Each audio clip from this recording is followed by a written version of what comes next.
I've been thinking a lot about competition lately because I'm constantly trying to improve, and I've often used competition as a measurement for my improvement. I'm curious, is competition something that drives you?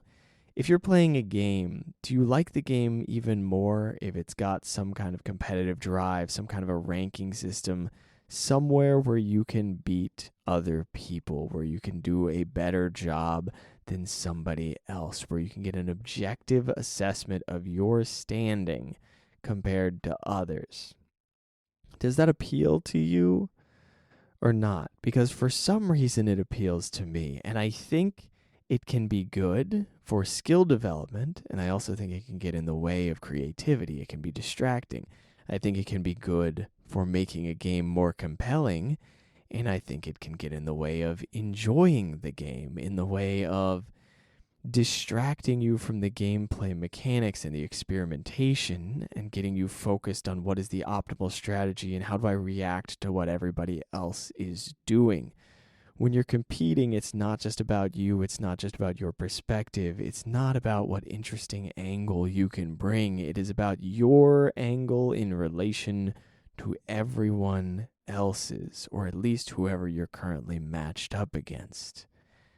And I think that makes it a fascinating topic for all things gaming and all things game development. Because if you're looking at making game development into a career, then suddenly competition enters the picture. Suddenly, you're not just talking about creating a cool thing because you want to. There's this little thing in the back of your head that goes, but how are you going to match up? And whether or not that becomes an important motivator, I think it's really useful to acknowledge its existence. So, all that being said, let's really dig deep and see what we can uncover, see what interesting thought experiments we can come up with about competition, both in video games and in game development. This is Game Develop Repeat. I'm your host, Chris. Let's get started.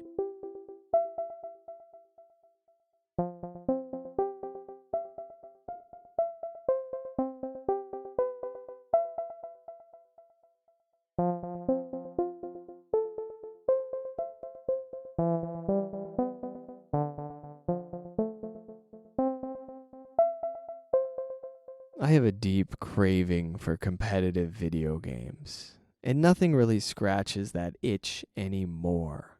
I used to have games that would scratch that itch, but what is that itch? It's always been this urge not just to get to the top of the ranked ladder, not just to get better and better, but to develop and utilize this skill and to see clearly measured how good am I getting at this game. There's a great thing in JRPGs where you level up and you get a little ding and you go, oh, now I'm more powerful. Great. Ta-da. It's not quite as satisfying as crushing your opponents, though, is it? It's not quite as satisfying as seeing that you learned how to do a thing that they don't know how to do. If you have a perfectly even, allegedly, matchup with somebody else in a game and you crush them, it feels good on a different level because you know that you are responsible for that victory. The game didn't just give you some stat increases. No, you got the competitive edge. This is one of the things about League of Legends. It's hard to define who is actually doing well, who is getting that competitive edge. Who is it on your team who's responsible for the victory? And the worse you are at the game, the harder it is to tell. Right? You can't really know. There's a lot of cope involved. There's people saying it's all your fault, and you're like, well, actually, it's your fault, but I don't know if I'm right about it being your fault. I just kind of think it is, and maybe that's just me not learning because I'm assuming it's not my fault, even though it is, and blah, blah, blah, blah, blah, right? It's a mess. I like a 1v1 competitive experience. I like just you and me, let's go, let's see who wins. Now, one thing that I've noticed, so I've been working on a video about Warcraft 3, and something popped into my head while I've been working on this video. A lot of old Blizzard games and current Blizzard games have had competition really tied into their core mechanics somehow. Diablo 2 had a ladder system, and that's like the least competitive of these games. I mean, Warcraft 3, obviously, Battle.net ranked system. Even the custom games turned into a competitive system, which eventually turned into Dota, which was the grandfather of League of Legends, or arguably even just the father. I mean, League of Legends is basically a direct descendant of a custom Warcraft 3 map called Dota, right? And then, of course, Dota 2 eventually, so on and so on. There was always competition in there. Overwatch, it's competitive, right? There's something going on in Blizzard where they go, what's the competitive element of this game? Hearthstone, competitive. They seem to intentionally build in some element of players going up against players, right?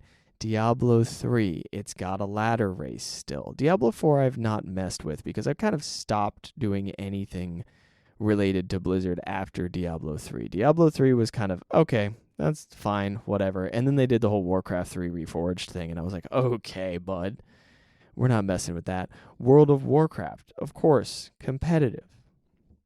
There's so much value to be had by putting some competition in a game. Now, why? I think that everybody has this urge to know, and maybe I'm projecting like crazy, but I think everybody has this urge to know how good they actually are at something. And when you put a ranked system, when you put a ladder, when you put some kind of competitive thing, some kind of a way to measure up against other people, a ruler that says, hey, this is how good you are objectively according to our own internal measurements. When you give that to somebody, suddenly you go, oh, can I get that number higher? It becomes a JRPG. It becomes, how high can my level get? How good can I get at this? How much progress can I make? And you're not just making progress for your character, you are making progress. If it's in a Diablo game, you're climbing the ladder, you are trying to see how quickly you can train a character. It's not really about the character, is it? It's about your ability to go fast, sort of a speed running sort of competition. Though, in a very strange way. If you're playing something like Warcraft 3, it's about multitasking. It's about jumping from thing to thing, keeping your eye on the map, noticing what your enemy is doing, mind reading just a little bit. Item management, oddly enough, hero management, micro and macro, everything going on in this game, strategy, knowledge. League of Legends, it's one of the weirdest underrated skills maybe in League of Legends is communicating with your team and preventing or navigating tilt, right? If somebody starts blaming you for something, how do you navigate that to make sure that they don't just focus on that for the rest of the match and start playing like garbage? What do you do in that situation? These are all skills that you can develop that can help you to compete, help you to rise in the ranks, and they are skills that you develop. They're not skills that your character develops. Now, they may be quite narrow and quite focused in on the game, but this is one of the things I love about competition in video games. They're not bringing your character forward. They're begging you to build your own skills. They're saying, hey, it's time for you to get good at this. It is time for you to figure out what you can do to get better. You can't just grind it. I mean, you can, but you're going to be banging your head against a wall and not making any real progress. No, you have to figure out how to get good. And that is a whole different kind of gameplay. That is a whole different kind of stat progression, and it, oddly enough, it's got this hidden curriculum effect. The game is indirectly teaching you how to become good at something. And I find that absolutely fascinating. I'm so interested in the ways that games teach us things outside of the game.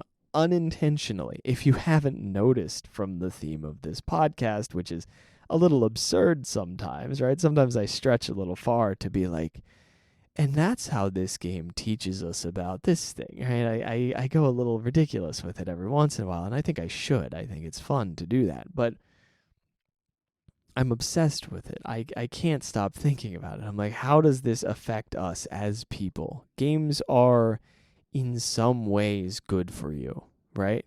They're also bad for you in some ways. I'm not going to pretend that games are just universally good for people. Some people just ruin their lives playing games nonstop. It's a thing. It happens. And some people learn valuable lessons from games and have moments of coping with difficult emotional things in their life. There is so much value to be had there. And the competition side of things is particularly fascinating to me.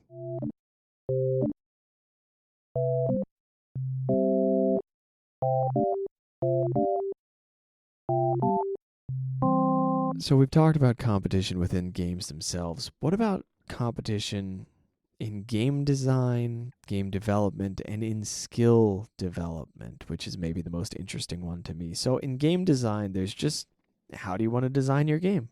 Do you want it to be more competitive or anti-competitive? Do you want to include things like timers and lives and scores and all of these different things so that people can compare their results? Do you want some graphs? Do you want replays? What do you want to do? How much competition do you want to encourage? Are there rankings? Who knows? Depends on your game. Depends massively on what the goals of your game is and what the vibe of your gameplay is. But what about in the marketplace of games? So like as a game developer, how much are you thinking about the competition when you're making a game? This is something that I think is weird. I feel like competition within creative environments is a little bizarre because like the more you're focusing on competing, the less you're focusing on making a cool thing, which makes you less good at making a cool thing and presenting your specific perspective. And this is my own personal belief on this. Don't let me present this too much as fact, but I think that one of the reasons why AAA games start to feel kind of soul-suckingly boring at times or like a little bit mundane, not all the time, by the way, some of them absolutely crush it, but sometimes it's because they're going, here's the market, here's the competition, here's how we're going to do this, here's what we're going to do to make this look as polished as we can, we're going to be really good at this, blah, blah, blah, blah, blah, okay, good, go. And they just like have a formula and they're like, deliver this formula in this time frame with these specs, and then we'll just automatically win. And I don't know, it feels, and this is again probably inaccurate, but it feels like they're more focused on competing with a marketplace than conveying an interesting idea. And that's an oversimplification for sure, but I do think that a lot of indie games get very focused on this is an idea that I want to convey, and I think that people will want to buy this, and hopefully this works out. And oh man, I've seen other people succeed with things that are kind of similar, so maybe this goes well. Okay, let's take a shot at it. Or ooh, nobody's doing this, so maybe it'll work just on how unique it is. All right, let's take a swing. I will say Activision Blizzard, Blizzard before it became Activision Blizzard and lost its soul. I'm sorry. I have such strong opinions about Blizzard's current state. But Blizzard back in the day was genius at refining game mechanics. I would say they had an interesting competitive spirit. They were like taking all the mechanics of games and making the best version. It was like they were competing on execution in just a beautiful way while still caring about the game. They were like, what is the best version of a war strategy game that we can make that implements these elements in our own way? It's like they learned from everybody else and then went, okay, how do we refine this and just make it just this just beautiful gem of a game? And I loved that. And I think that probably did come from some degree of competitive spirit. What I'm trying to get at here is competition can be a dirty word, and I think for good reason, because it can be distracting, it can be negative, it can be a problem, but I think it can also be really good and really useful and really inspiring, and it's going to depend on how you are and what drives you. And I'm naturally a bit competitive, but I think it can also just get in my way, because like you don't want to be comparing yourself to somebody who is just that far ahead of you, right? You want to be focused in on getting better than you were last week. And that's a handy form of competition, especially when you're developing skills, which is the last thing I want to talk about in this section of the podcast. One of my favorite things about a ranked game is that I can see my skill development. It's put out in numbers. It's nice. It's clean. It's just wonderful. I get frustrated at not having a clean, clear, obvious skill progression in front of me. I'm so used to having here is exactly how much progress you're making, here's your ranking, here's your improvement, here's your level, so on and so on and so on, that when I'm working on a skill, I kind of just want that. I want to know. I want to gamify my skill development a lot. It's very like motivating for me. I'm always thinking about this. I'm like, how can I like gamify my own progression at this skill? Like, I look at learning programming. I look at learning to develop a game, to design a game, to even understand how games are designed. And I go, yeah, but how far along am I actually coming? How much am I learning? How much progress have I made? I don't know. There's no percentage bar. There's no little number that tells me, oh, you've progressed this far. People who are at the top have a rating of 170, or not a rating, definitely not ELO. People who are at the top are level 170 with an average of this many wins and this whatever statistic and blah, blah, blah, blah, blah. I don't have that knowledge. And even if I do have that information, I don't know where I am in that ladder, climbing up to whatever that is, right? So if I'm trying to be a really good programmer, I'm like, where am I though? Am I like level 10 and the level of programming that I need is like 99? And is that a Diablo 2 level 99? Because honestly, maybe we just don't do that. Because a Diablo 2 level 99, man, that sucks. That takes so long to get to. Am I looking at on art skills? What am I looking at? There's so many different skills. And I would like to have the ability to just say, oh, here's my ranking on this skill. Here's my ranking as a game developer. Here's my ranking in whatever it is that I'm trying to learn in life. Because it's so nice and clean to have these objective rankings. But here's the trick. Those aren't objective rankings, even in the game that you are playing. Even in this incredibly refined, controlled environment where everything is just locked in, you're getting graphs for all of your statistics, you are getting every little detail you possibly can, there are replays to play back all of this stuff. Those rankings are still not objective. You can look at League of Legends, see how many kills to deaths you have, and you can still be the player that lost the match because you were in the wrong spot at the wrong time. And then you can leave, you can get to the end of the match, and you can go, look at the scoreboard, you noobs. I carried the team. And they're like, brother, you could have carried the team. We could have won. But you were off killing freaking creeps. I don't know what the camps are called. Jungle camps. Freaking Warcraft 3 brain. You were off killing creeps in the middle of all this stuff while they were at our nexus, right? So these objective statistics that you're getting, these win rates, these rankings, these percentages, all of these things that feel so clean and so good and so like, oh, I know exactly how good I am. They're not actually breaking it down, even in that super controlled environment. They're not really giving you the truth. And that's the weird fact of it. Even in the most factual, clean version of skill assessment, it's just not accurate. When I was in band and I was getting a chair placement, I don't know every single... Actually, my teacher was pretty good about communicating this stuff. So, like, ideally, I do know. But just by chair placement, you don't know how good your articulation is. You don't know exactly what it is that knocked you down below the student above you. Was your phrasing messed up? Was your breathing not quite right? Was your tone good? And if your tone was bad, what caused your tone to be bad? It doesn't really answer the question for you. So, as much as I bemoan the lack of a ranking system for my real life skills, as sad as it is that I can't just grind programming to level 99, God forbid, as sad as it is that I can't just do that, it wouldn't matter if I could, because there would still be the same challenges, and there would still be missing information. More information is usually helpful, and I like it, you know?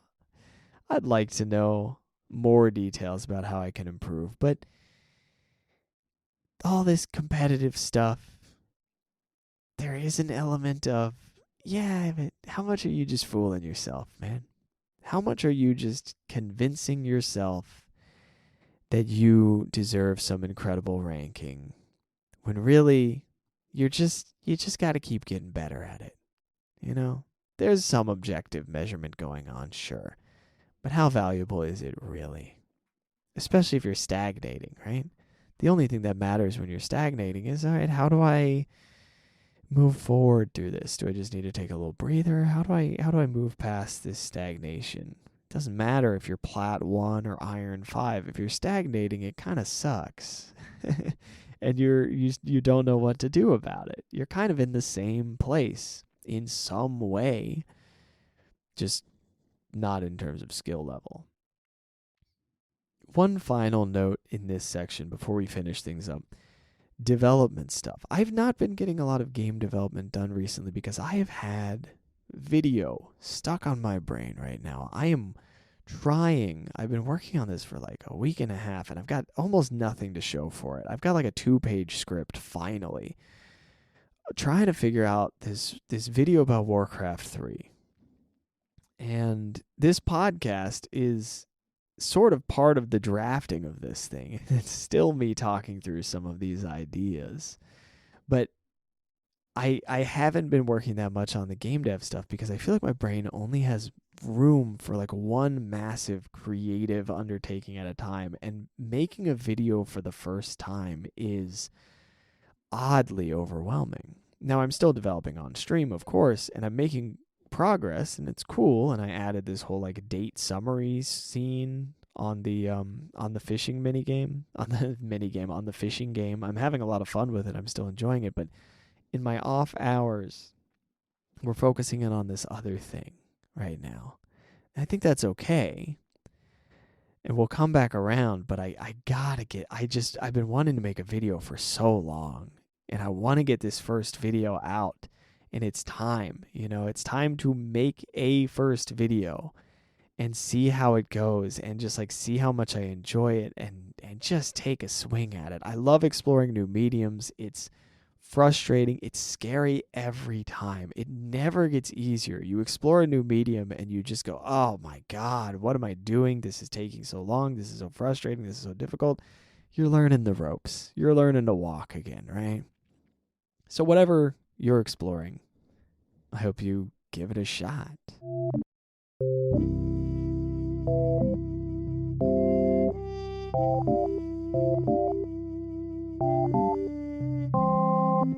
I've got 2 questions for you this week. First off, do you like competitive games? And if so, what's your favorite one?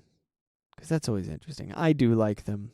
I don't really have a favorite anymore. I loved Warcraft 3 a lot. And what they did to Warcraft 3 Reforged upset me on a spiritual level. It is very unfortunate.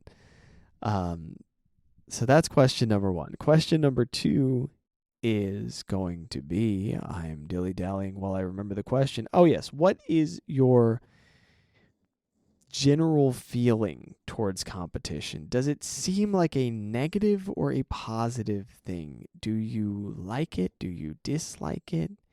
is it useful to you at all, or does it just get in the way? I don't know why that's my question, but I feel like there's some value in asking it. And with that, I am going to let you go and enjoy your week. That's everything. We're on the Twitch channel, as always, Monday, Wednesday, Friday, 2 p.m. Eastern. I'm working on that YouTube video. One day, I'll get it done. It's just a little something, just trying to peek into a new medium. As soon as that's out, I'll let you guys know, of course. And that's that. I'll see you next time. Until then, get out there, make some stuff, and have fun with it, as always. Bye-bye.